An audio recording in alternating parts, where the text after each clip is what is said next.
पाणिभ्याम् मणिपूर्णरत्नचषकम् रत्नोद्बलम् बिभ्रति सौम्याम् रत्नगणस्तरच्छ चरणाम् ध्यायेत् पराम्बिकाम् अरुणाम् करुणातरङ्गिताक्षीम् धृतपाशाङ्कुशपुष्पबाणचापाम् अणिमादिभिरावृताम् मयूखैः अहमित्येव विभावये भवानीम् ध्यायेत् पद्मासनस्ताम् विकसितफलवनाम् पद्मपत्रायताक्षीम् हेमाम्बाम् पीतवस्त्राम् करकलितहेम पद्माम्बराङ्गीम् सर्वालङ्कारयुक्ताम् सततमभयदाम् भक्तनम्राम् भवानी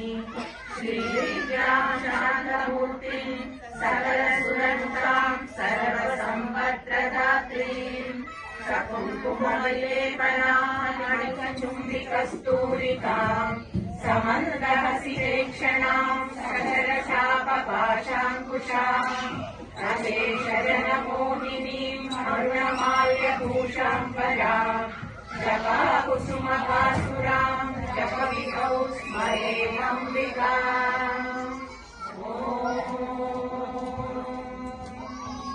श्रीमाता श्रीमहाराज्ञी श्रीमत्सिंहासनेश्वरी चिरग्निकुण्डसम्भूता देवकार्यसमुद्यता उद्यद्भानुसहस्राभा